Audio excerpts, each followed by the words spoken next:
Aquellos que nos señalaron el rumbo.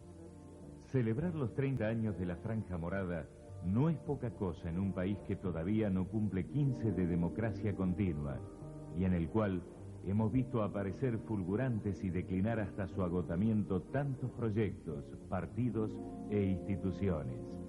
El magnífico periplo que hasta hoy sigue protagonizando la Franja Morada no parte exclusivamente de aquel convulsionado 1968. En rigor de verdad, debemos retroceder mucho más, a un lejano 1918. Nuestro país discurría en medio de un mundo que aún no concluía con los horrores de la Primera Guerra Mundial y asistía al nacimiento de la Revolución Rusa. En Argentina gobierna el presidente Irigoyen, artífice de la lucha contra el fraude y comprometido defensor del pronunciamiento reformista cordobés. Contribuirá en gran medida al triunfo de los ideales de aquella juventud que proclamó en el célebre manifiesto liminar su decisión de romper con el sistema universitario oscurantista que los agobiaba. Se generaron los principios de autonomía, cogobierno y libertad de cátedra que seguimos sosteniendo con orgullo y plena convicción de su vigencia. Luego del fatídico derrocamiento de Irigoyen, también encontramos a la juventud reformista luchando contra los enemigos de sus postulados, y su inspiración surgía de los fascismos europeos que arrastrarían al mundo a otra hecatombe mundial. Luego del golpe de 1943 y la posterior victoria electoral del peronismo, las relaciones del movimiento estudiantil se vuelven tensas con ese nuevo gobierno, signado por las luchas de quienes hacían hincapié en la defensa excluyente de los derechos sociales y quienes sostenían que una sociedad solo se desarrolla plenamente en libertad. Y la agudización de los conflictos hizo crisis con el golpe de 1955. Con los gobiernos surgidos a fines de la década del 50, la reforma universitaria vuelve a regir la enseñanza superior. Sin embargo, el estudiantado nucleado en la FUA se enfrenta con el gobierno de Frondizi por su proyecto de crear universidades privadas.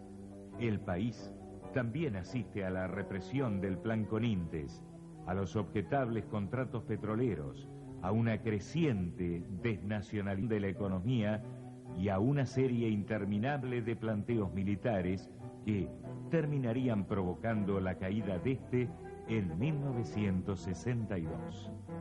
Se producen las elecciones de 1963 que otorgan el triunfo al candidato radical Arturo Humberto Illia. Se esfuerza en lograr un clima de paz y progreso para el país. La universidad sigue con su floreciente vida académica. Se anulan los contratos petroleros de Frondizi. Se dicta la ley de medicamentos y se levantan las proscripciones al peronismo. En el exterior continúa la carrera espacial y se consolida la revolución cubana. Nos llega también la música de los Beatles y el cine de Bergman y Fellini. El clima de democracia y progreso fue enfrentado sistemáticamente por la acción combinada de la oligarquía, el sindicalismo burocrático y las Fuerzas Armadas, ayudados por comunicadores sociales que crearon el clima propicio para el nefasto golpe militar de 1966. La hazaña corporativa y autoritaria del nuevo gobierno se abate sobre las universidades nacionales, últimos baluartes del pluralismo que aún subsistían. Al resistir pacíficamente las intervenciones, se descarga una brutal represión policial en la Universidad de Buenos Aires. Es la triste noche de los bastones largos, en la cual autoridades, docentes y alumnos son apaleados por la policía. Muchos de ellos emigrarán luego privando al país de sus talentos. Mientras tanto, en el mundo suceden otras cosas que también aquí tendrán su influencia.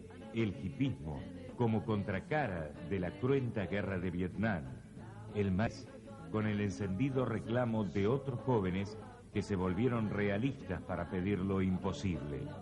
La revolución cultural china, la brutal intervención rusa que ahogó en sangre la primavera de Praga y el dramático fin del Che Guevara en Bolivia luego de intentar otra utopía armada.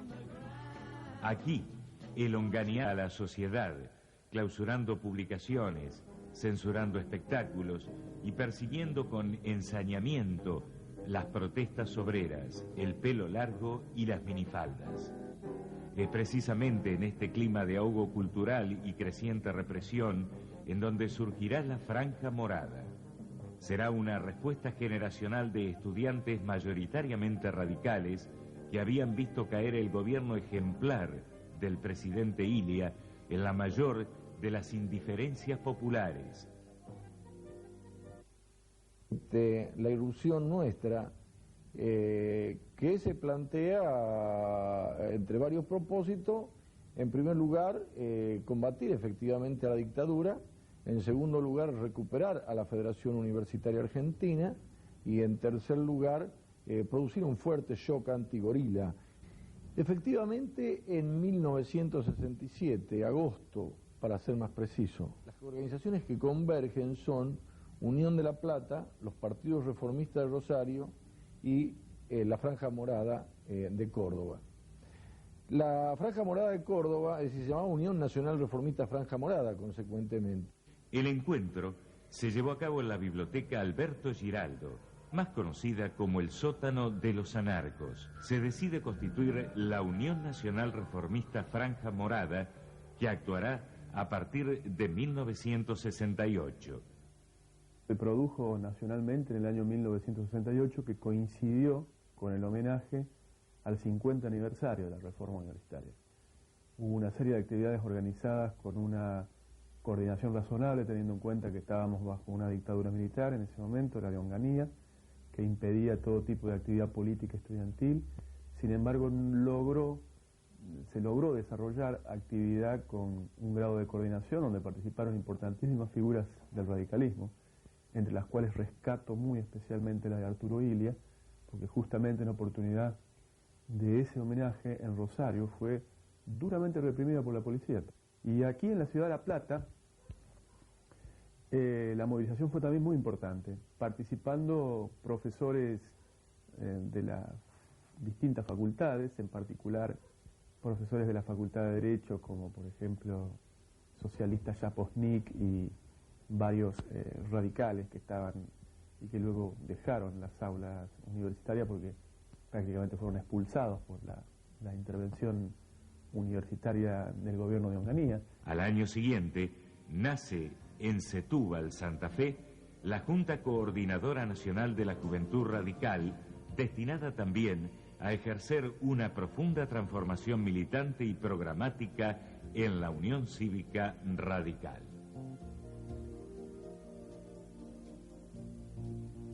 Nuestra flamante agrupación pronto se verá confrontando con la dura realidad por la que sigue atravesando el país.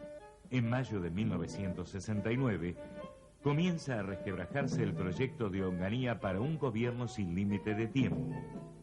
Primero Rosario y luego Córdoba se sacuden con las protestas obreras y estudiantiles. El ejército y la policía ejercen una dura represión que deja un lamentable saldo de muertos, heridos y detenidos. Fueron jornadas memorables en la lucha contra la dictadura. Allí también estuvo la Franja Morada. En 1970 hace su aparición la Organización Armada Montoneros, con su secuestro y posterior asesinato del general Aramburu. También se constituye el Ejército Revolucionario del Pueblo.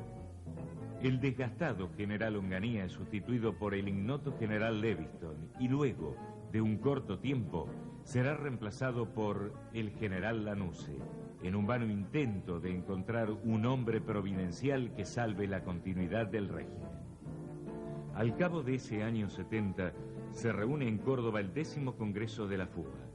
Allí comienza a fructificar la estrategia del reformismo al lograr la alianza entre el Movimiento Nacional Reformista, la Franja Morada, el MURA y el AUN, la conducción de la FUA, hasta entonces presidida por el Faudi.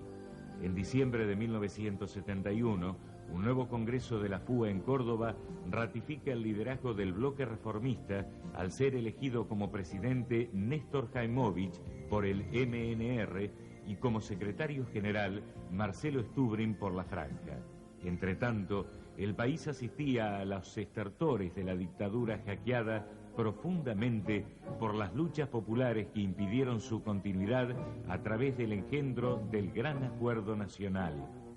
Forzada de esta forma, se produjo la salida electoral de 1973, en la cual primero Cámpora y luego el general Perón fueron electos presidentes. Nuevos éxitos y nuevos desafíos para la Franja. La hegemonía del peronismo en el país tuvo un claro correlato en las casas de altos estudios al hacer irrupción la poderosa juventud universitaria peronista, la cual parecía que se adueñaría de casi todo el espacio político. Sin embargo, la Franja Morada supo aguantar a pie firme la embestida. Por otro lado, la masacre de Ezeiza supone una gran frustración al evidenciarle los métodos sangrientos que utilizó la extrema derecha peronista para asaltar el gobierno y cambiar su rumbo. En este escenario cambiante, la FUA celebra en Córdoba el 15 de diciembre su congreso. Allí Federico Storani es elegido presidente de la misma, coronando con éxito la estrategia que dejara la Franja Morada para llegar a conducir este legendario organismo. La tarea a desempeñar no será sencilla. Primero que para mí fue un gran honor, quiero decirlo así, porque además era consciente que era el primer radical elegido presidente de la FUA como producto de una agrupación. Era muy importante rescatar lo que nosotros denominamos los organismos de masa, lo que permitieran ser democráticos y servir de resistencia a las políticas más reaccionarias y también de ir preparando el camino de retorno a la democracia. La situación en la universidad era muy negativa, porque a una primera etapa que intentó ser progresista, entre comillas, se sucedió una etapa francamente conservadora, reaccionaria, de las peores tradiciones que había tenido la primera etapa del gobierno peronista, y por eso es que el papel de la FUA en ese momento también fue importante, de convivir sin hacerle el juego a los golpistas. La FUA tuvo una posición claramente no golpista durante todo el tiempo, sus documentos lo rescatan, pero a su vez ser duramente crítico a una concepción de política universitaria con lo que era Otalagano, Ivanisevic como ministro de Educación y tantos otros en el resto del país. Storani, el excesivo celo de la FUA con respecto a la autonomía universitaria, ¿no implicaría desvincular a la universidad de la realidad argentina? De ninguna manera, porque como ya hemos contestado en otras oportunidades, nosotros planteamos una universidad de mayorías que garantice el acceso libremente de todos los sectores de la vida nacional al seno de la universidad. Por lo tanto, eso sería utópico plantear una desvinculación con la realidad de la misma cuando estaría integrada por los propios sectores que hacen a la vida nacional. La muerte del presidente Perón, el 1 de julio, significó el ascenso al poder de su viuda, Isabel Martínez, y del siniestro López Rega, quien de inmediato agudizó la lucha latente contra sectores de izquierda dentro y fuera del peronismo. La escalada de violencia alcanzó a las universidades con la acción terrorista de grupos parapoliciales y comandos de la CNU. Los montoneros, por su parte, se pasaron a la clandestinidad, sumándose a la actividad del ERP. Durante el 75 se incrementa la espiral de violencia y se deteriora la economía con el célebre Rodrigazo. Se aleja entonces López Rega y el corto interinato de Luder, que emana el decreto de aniquilar la subversión, no consigue poner coto al desgobierno. El país se inclina hacia una nueva ruptura del orden institucional. Es en ese año crepuscular de la democracia en el cual la Franja Morada expande su predominio al ganar aún más centros de estudiantes como producto de su prédica racional y reformista, salvando a parte de una generación de caer en la tentación de la violencia sin retorno. El radicalismo, por su parte, había realizado a través de sus máximas autoridades reiterados llamados a la pacificación y a preservar las instituciones que, por desgracia, no serían escuchados. La Franja Morada contra el Reino de la Muerte. El 24 de marzo, una proclama con marcha de fondo anunciaba a los argentinos que tenían un nuevo gobierno militar. El mismo significó el advenimiento de una etapa basada en un horror sin límites que superó con creces todo lo conocido hasta entonces.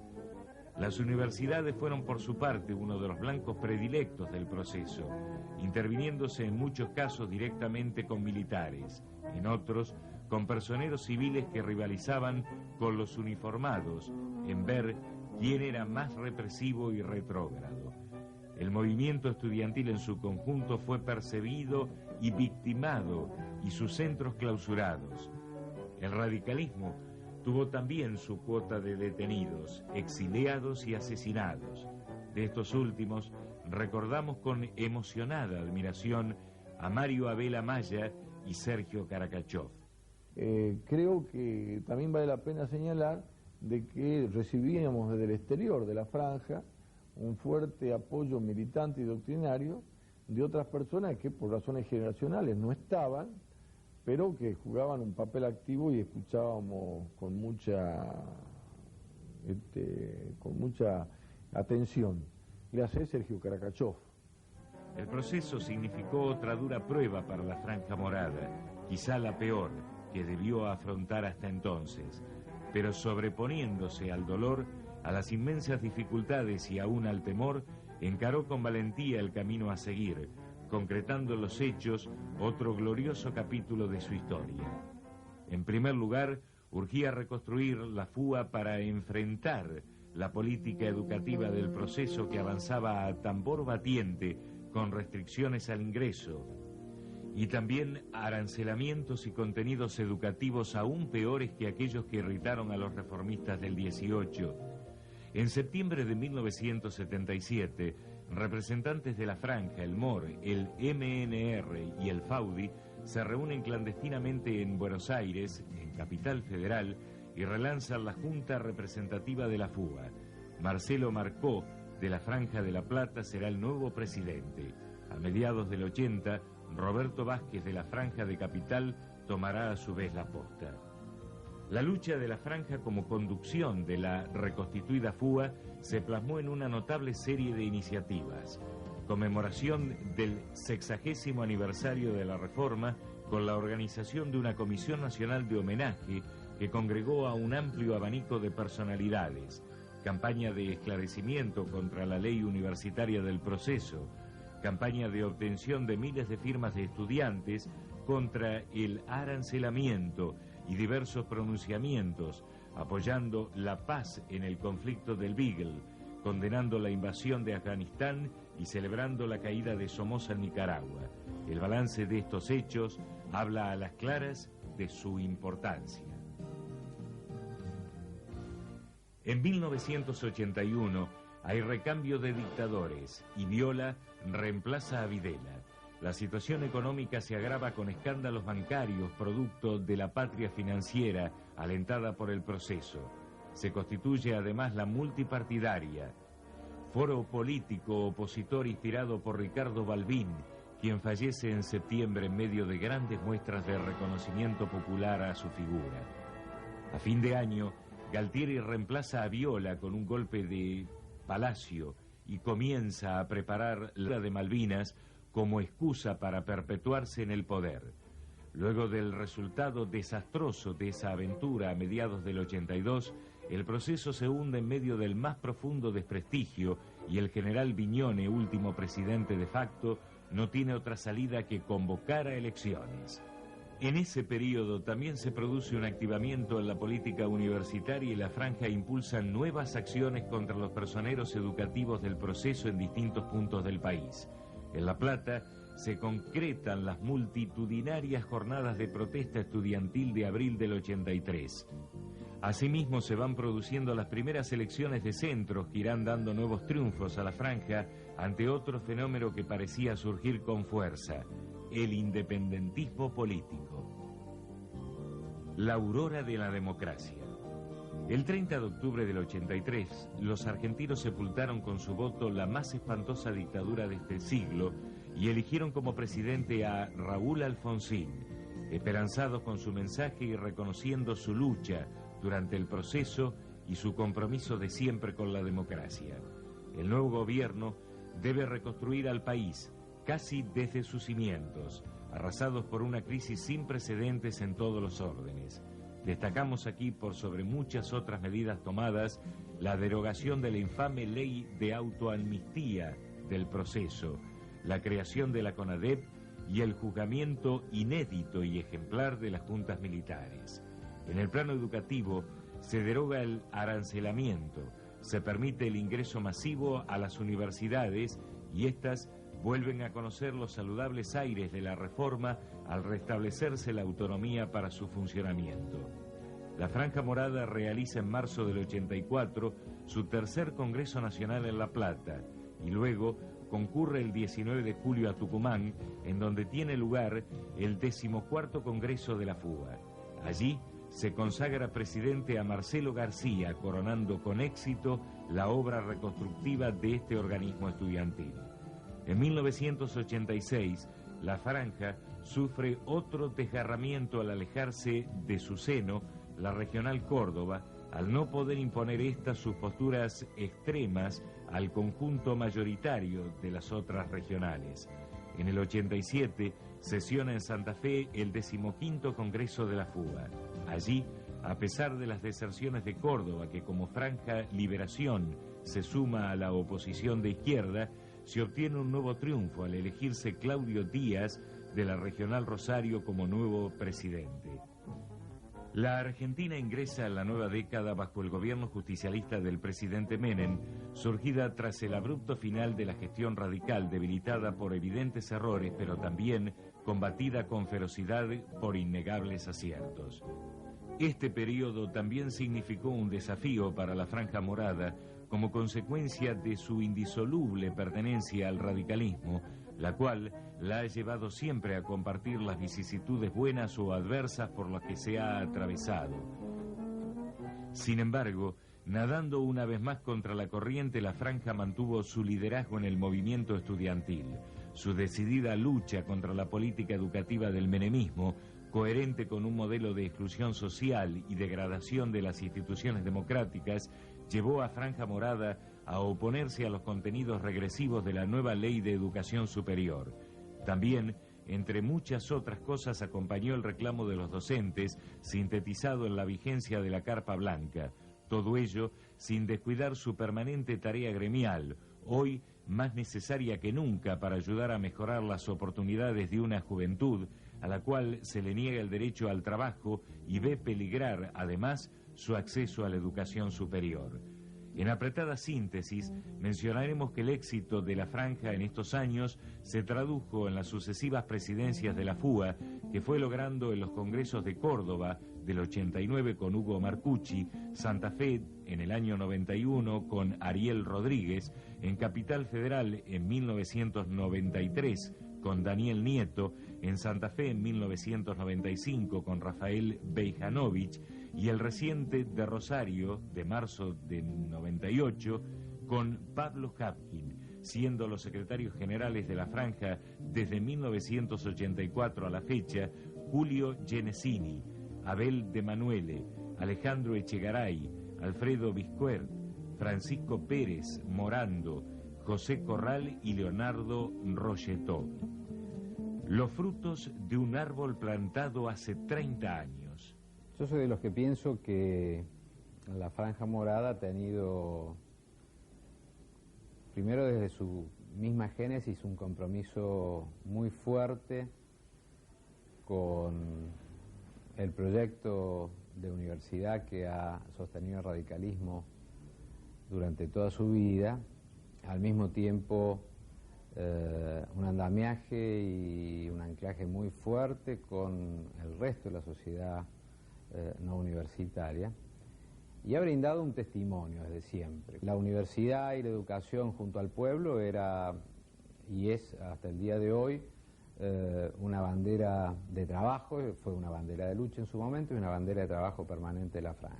El trabajo que hicieron los militantes, los cientos y miles de militantes de la Franja a lo largo y a lo ancho del país, fue llevar la voz, el espíritu, la conducta y la acción democrática a todos los niveles. Creo que este protagonismo histórico que nos permitió la década del 60 y que muchos de nosotros hemos tenido oportunidad de recuperar en la memoria a partir de este festejo y a partir de lo que significó para nosotros ese tiempo de kilómetros recorridos sin pasajes oficiales, de dormir una noche en cada casa y de rotar distintas localidades para que los amigos de cada una de las regionales siguieran construyendo esta herramienta social, significa para nosotros, la reafirmación de aquellos tiempos con la convicción que lo que hemos construido ahora merece seguir creyendo que las utopías se pueden construir en la Argentina.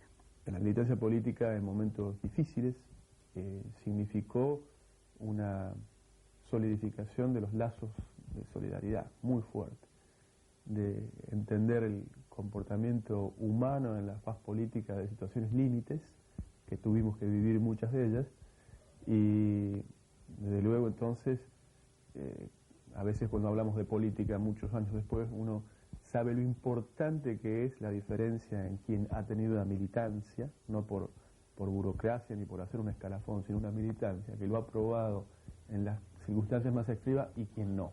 Bueno, básicamente los desafíos de la Franja Morada hoy yo los dividiría en dos partes.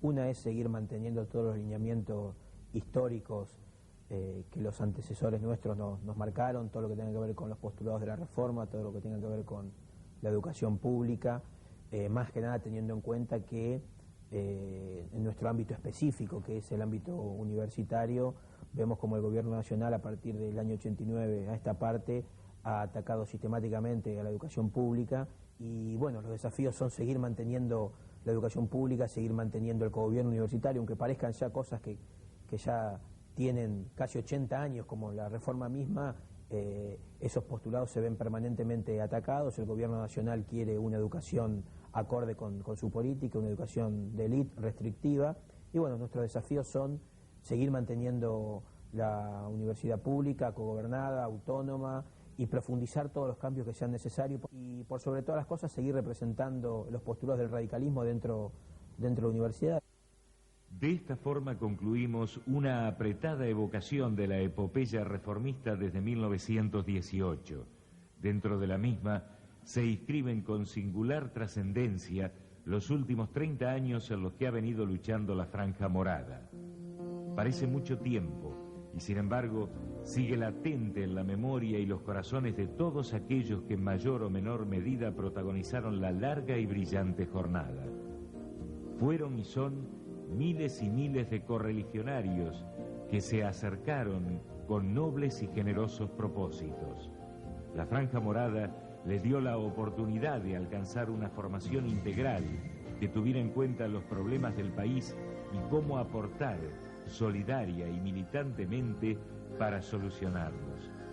Desde esta perspectiva, sin duda, se logró que fueran no solo buenos profesionales, sino también mejores seres humanos, comprometidos con los destinos de su patria.